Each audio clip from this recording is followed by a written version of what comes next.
Students, welcome once again for this series. This is CPA foundation level, stroke CIFA foundation level, quantitative analysis. The examination body is Kenya, that is KASNEB. And the question that we want to look at today is question 2B, which deals with the normal distribution.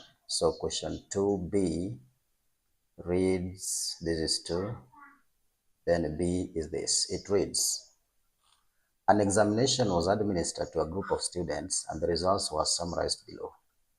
So here we have result and percentage of candidates. And we have that percentage that passed with distinction is 10%, that passed with credit is 60%, that passed with, that failed is 30%. Then a candidate fails the examination if he or she obtains less than 40% in the examination. In order to pass with distinction, the candidate must obtain at least 75% in the examination.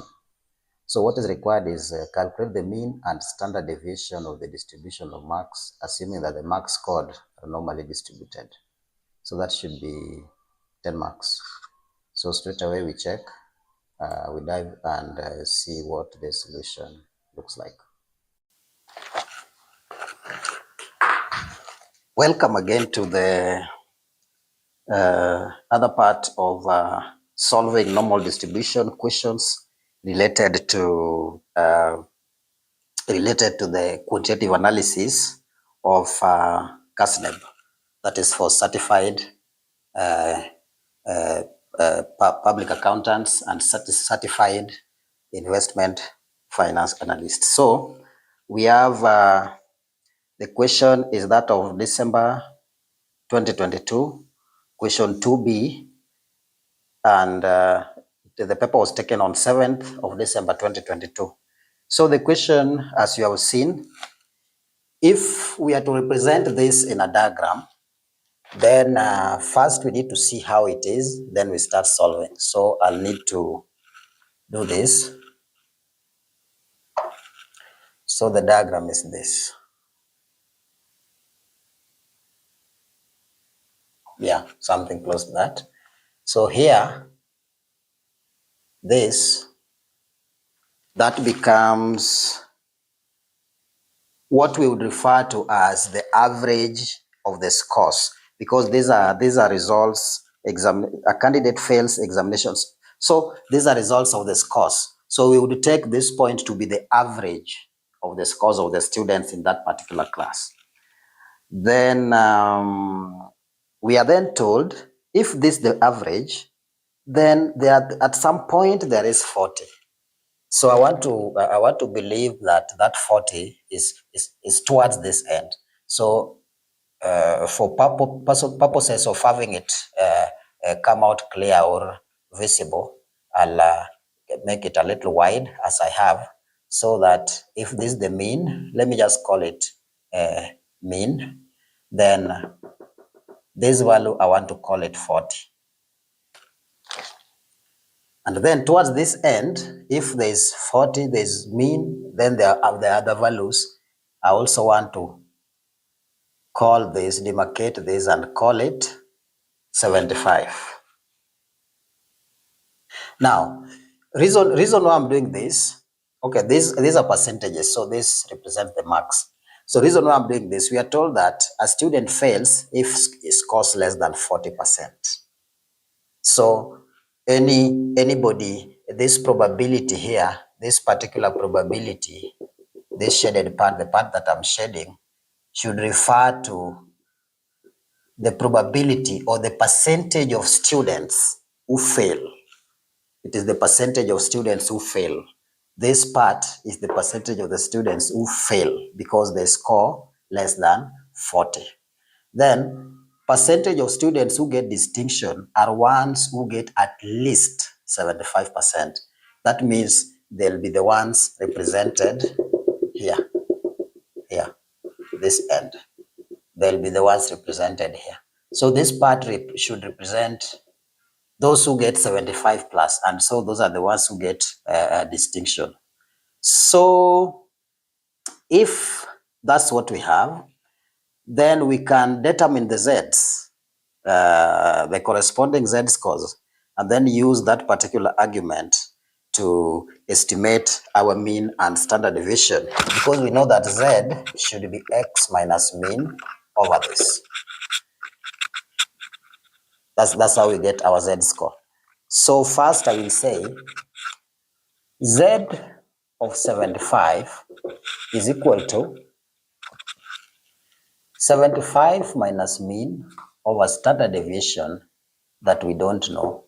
And what is that z? Because there is something that again that we should add here to assist us get that. We are told in the question that the percentage that fails, this probability here is 0.3. This is 0.3, 0.3, 0.3. That's this part, 0.3. And this, that percentage that gets distinction is 10%, which is now 0.1. So see, that's what we have. So what we are saying is that if we are to get, we already know the probability that corresponds to a z-score of this, and we are saying that that probability is 30%. Now, we want to check the z-score that corresponds to 30% in our table. And we realize that that particular probability, that particular z-score is approximately negative 0.524. That I'll show you towards the end of this class, how I obtained this as a z-score using a probability of 30. Then we also know, so we see that z of 40 will be 40 minus mean over this and is equal to, we know the probability that corresponds to this, that it is 30%. Oh, well, this one is 10%. This corresponds to 10%. This one, no, this corresponds to, I interchanged. Yeah, simply because I'm reading values that I already worked out. So for the 75, the value that we should have is 1.28. That is the corresponding Z value. I'll show how that is arrived at. Then the one that corresponds to the percentage of 30 is negative 0.524. That's expected because this is beyond this end. So you expect this to be greater than this. So it's negative. It's going to be negative as such, yeah. So those are the two expressions that I have. And now that I have these expressions, I can then solve them simultaneously. Because what it means that I have that 75 minus u is this. And 40 minus u, which is the mean, is that. So this, I can solve two simultaneous equations by saying that 75 minus mean is equal to 1.28 standard deviations. The second equation I form as 40 minus mean is equal to negative of 0.524 standard deviation. This you can easily get by, this is mu, this is mu. So you can subtract. If you subtract, it will be minus mu minus mu, which is minus mu plus mu, and that's 0. So I'm going to subtract them.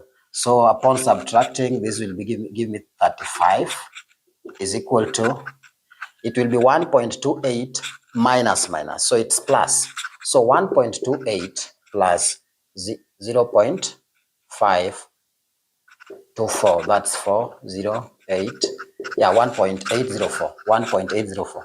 So 1.804, that should then imply that this is 35 divided by 1.804. And if you work that out, then you should get that This is about 19.04. 19.04. And if this standard deviation is 19.04, then substitute it in either this or that to get the value of mean, which you will get as 50. If you substitute, you should get it as 50.15. 50.15. And that's the answer to that particular question. So first, the main thing here is having to understand the picture. Once you have this picture and then understanding how your normal distribution provides its probabilities in relation to the z-scores, and then you comfortably get your answers. Up to there, I would urge you to subscribe for more of such content, because I'll be giving them each and every other day.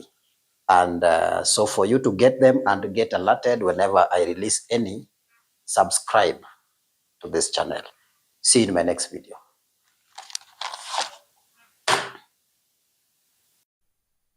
Well, let's look at the normal table. For a candidate to fail, that is scoring less than 40%, that should correspond to the bottom 30% of our table here. This is a standard normal table where this is the mean. And the probabilities given here, if you observe, you'll see that they begin from 0.5, meaning that it is between 0 and z. So if we have the bottom 30%, that would be from here going that end, then we want to check probability value that corresponds to that. It means that we are going to subtract that 30% from 1, and that gives us 0.7. Now, once we get 0.7, it's a probability. We check it, a value that is close to it within the body of the table. And here we find that 0.6985 is close, but I'm left with about 15 to make it 0.7 exactly. So I look for that 15 under the add column, the add bigger column. So I will see that the closest I can get is 14. So I'll add 14 to this, which gives me 0.6999. And that's the closest we can get to 0.7. And so that reading corresponds to a z value of 0.524. And it's a negative, being that it's occurring on the left-hand side of the 0, which is our mean. So our z value will be negative of 0.524.